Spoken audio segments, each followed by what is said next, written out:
It's time now for a review of the headlines on today's newspapers with the Ombudsman of ThisDay and Arise Media Group and ThisDay Newspaper Limited's Group Executive Director Kayode Komolafe. Good morning, rather. Good morning. Good morning. Good morning. Good to have you on the show again.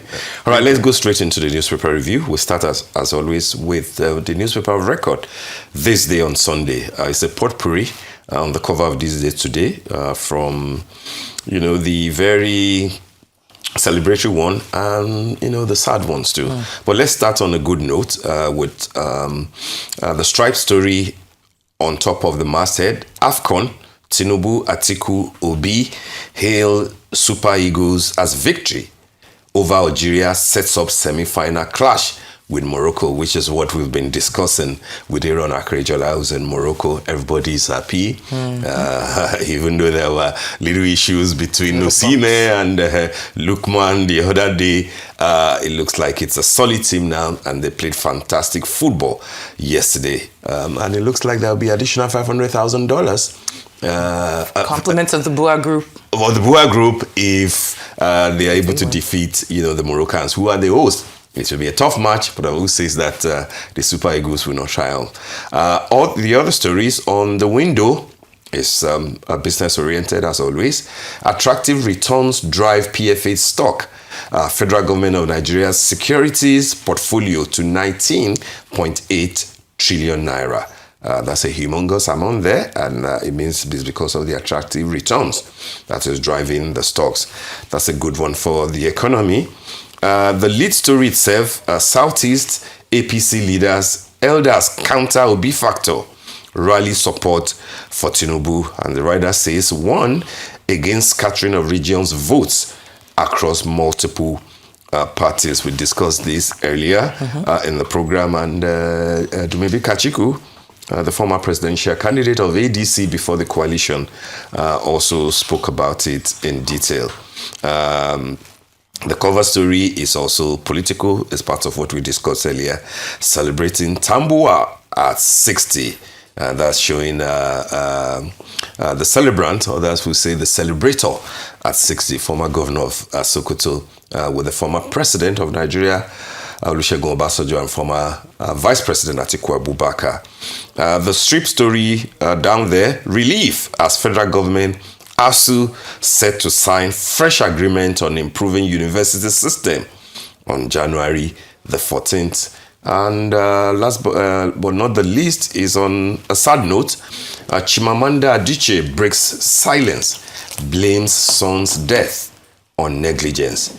The rider, hospital says reports of incident inaccurate, launches investigation. I mean, that's one of our stars in the literary firmament who had to come out openly to give account of what she went through with a certain hospital where things went south as regards the fate of our little baby boy. It's a sad one, and our condolences to Chimamanda and her husband. Let's see how this pans out, because the hospital is saying, well, we're investigating, but then we have a different account of how it all happened. It's a sad thing that, after Anthony Joshua, we're now also talking of the negligence of, or passive negligence of a hospital in Nigeria, and it concerns the son of an important literary giant like Chimamanda Ngozi Adichie. KK, those are the stories for your analysis. Yes, I join you. Our condolences to Chimamanda, on this this very difficult hour for our family, to both her and the husband. It's a good thing that the hospital said they've launched their investigation, but I think it should go beyond that.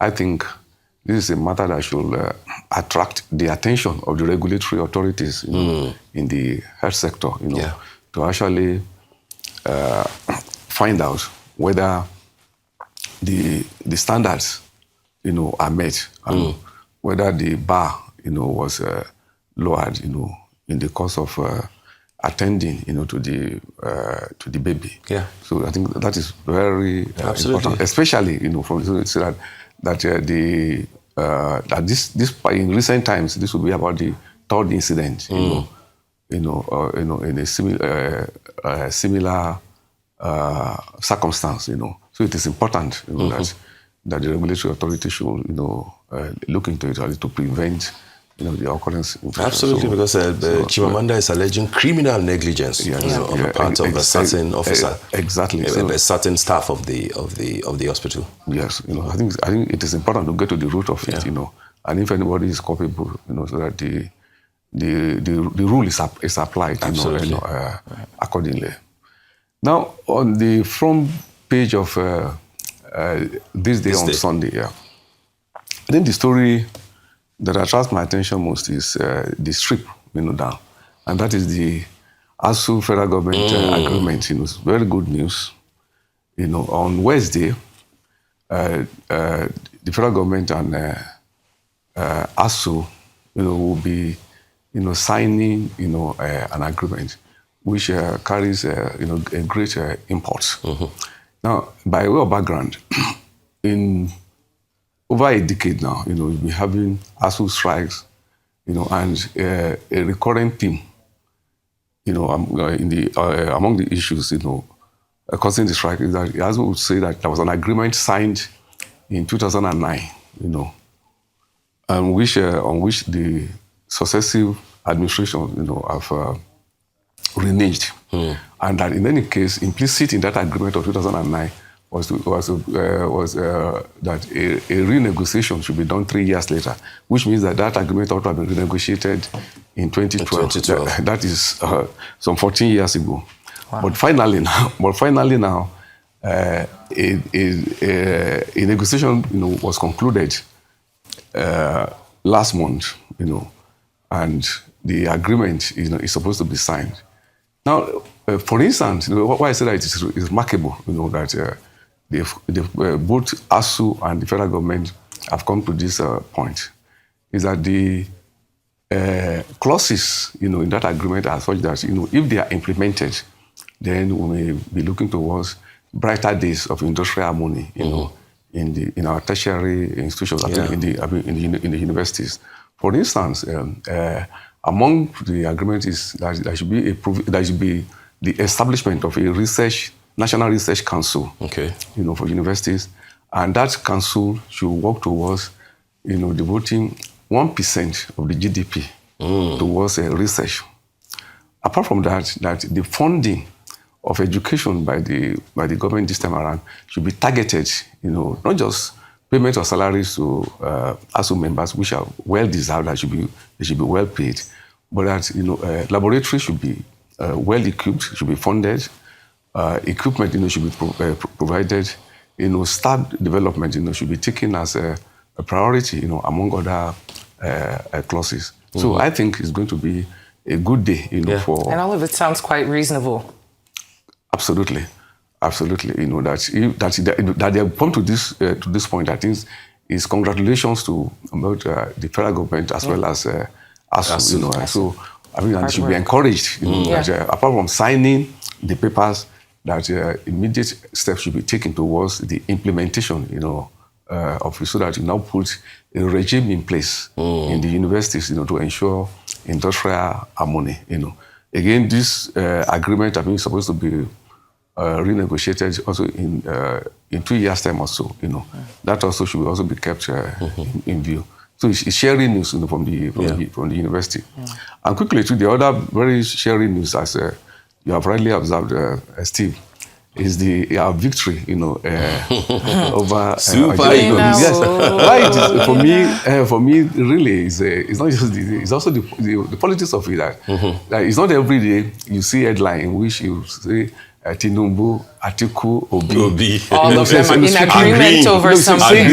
Same thing. Agreeing on a point. I think, again, so it's also a good day for our country. So congratulations to Nigeria, as we also encourage, absolutely, our guys, to push on so that we'll finally bring home the trophy. Fantastic. Can we go to the ThisDay style now? All right. Well, let's have a look at ThisDay style. Today on the cover is Demasmoko at 90. At 90. What a life. What a life. I'm sure he has quite a lot of stories to share about his wonderful life and career. Do you have what the editor's intro said about him there? Let me zoom in. Yeah. And if you know, go ahead and share with us. Oh, right. Well, he said, she says that there's a lot. Sorry, my eyesight is okay. Creative figure whose life spans art, theater, architecture, and cultural thought. Yeah. For all of those out there who aren't familiar with Demas Moko's work, he's known as an architect, an artist, and theater designer. Yeah. It only describes part of what he is. Obviously, at his core, he's a builder of ideas, someone who believes that culture is like a house and must stand on strong foundations. Mm-hmm. As a young man, he trained in Europe and the French government, under a French government scholarship, studying art and theater in Paris. He returned to Nigeria and, of course, has made his path here, and his legacy can be seen in many, many things around the country. And, of course, moving on to the next page. Next couple of pages, great photographs of a birthday, prestige at the experience at the, there. All right, so the cover, of course, is on somebody that KK, I'm sure that you're very much familiar with this artistic giant, Demas Nwoko at 90. We do celebrate with him. We congratulate him. There's hardly anybody in the media space, particularly the art, culture, media space, and the arts landscape in Nigeria and much of West Africa that would not have encountered Demas Nwoko's works in the last 5 to 6 decades, at least. So hitting the big 90. Quite an achievement. Like W.S. Wole Soyinka before him, and a few other ones, who have also crossed, the 90 line. It's a big achievement, and we do celebrate with him. And I like the fact that, very typical of the ThisDay and Arise group, matters of the arts and culture, heritage, is always, put on the front burner. And this is a big celebration to Demas Nwoko. I cannot agree more with you, Steve. It's a worthy celebration, and I think I would like to invite the readers, that the interview with Demas Nwoko will be a Sunday delight. Absolutely. For them, to read, Absolutely. So it's congratulations to the creative giant. Absolutely. And like you said, a great choice. Yes. For cover. For cover. By the editors of ThisDay style. All right, let's move on very quickly to Sunday Vanguard. There's politics there. The sort of things that KK might want to be careful or dodge, but of course that, for me, if I have my way. If you have your way. But we'll still mention it. Fubara versus Wike and lawmakers. Tinubu options are politically costly. Power struggle again freezes River. That's the second lead on the cover of Sunday Vanguard. But the lead story itself, I'm sure that this is the sort of a story that you will want to comment on at least. Showdown in hospitals. The kicker says, panic as patients caught in crossfire. And then the riders, doctors, government face-off, healthcare workers strike, ground medical institutions. And if anyone dies, blame president. That's the NMA chairman, Nigerian Medical Association. And then the minister responded by saying that demands are being addressed. But of course, it's not all good news. Now, president, court order is a distraction. Industrial action stands. This is, if there are two key sectors of the economy that Nigerians have always been worried about, the education sector and the health sector.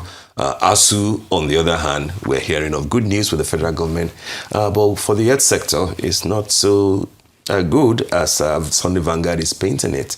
Now, panic as patients caught in crossfire. What are your thoughts, KK? Exactly. You put it, quite correctly, Steve. Now, I think maybe to just in summary that the Ministry of Health, or rather, should borrow a leaf from the playbook of the Ministry of Education. Education, you know. That, I mean, the ASUU, you know, federal government dispute, you know, has been long done, almost, going to 2 decades now. And now we're having a ray of hope that is being resolved. So I think it is also possible, you know, to also resolve the dispute, you know, in the health sector. And in this, I think that, you know, the federal government, you know, the Ministry of Health, you also be wary, you know, of using this, you know, ineffective, adopting this ineffective approach, you know. When health workers, doctors, and others want to go on strike, the best approach is not to be threatening that you will stop salary, you know. It has never worked, Never. You know. So the thing is engagement, you know. So while appealing, you know, to the doctors also, you know, to be responsive, you know, to also be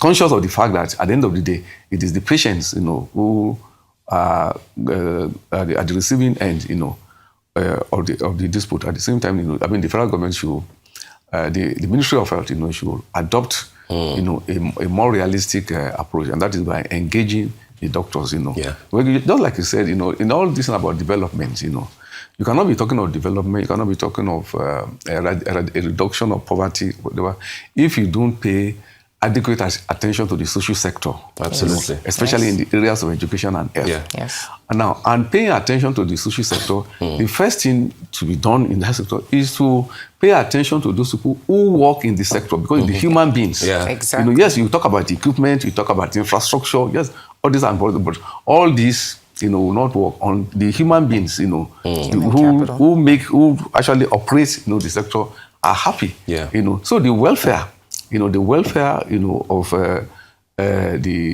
those who work in those sectors, you know, should be a matter of priority. Yeah. So while we say we must bring technology to the right sector, we must get the best equipment, we must get, you know, to the hospitals of the world. They all are good, you know, but if you don't have doctors who are happy, absolutely, who are, you know, moral, I mean, it will not just work, you know, who are motivated. So, who are motivated. Thank you. I mean, that is the word. So it is important, you know, for government to see that the number one, you know, priority should be the welfare of those who work there. Of those workers. And I think, what the government should do is to listen, you know, to the doctors, you know, and not to issue threats, you know, I mean, to engage them, you know. Absolutely. And that is the spirit of negotiation.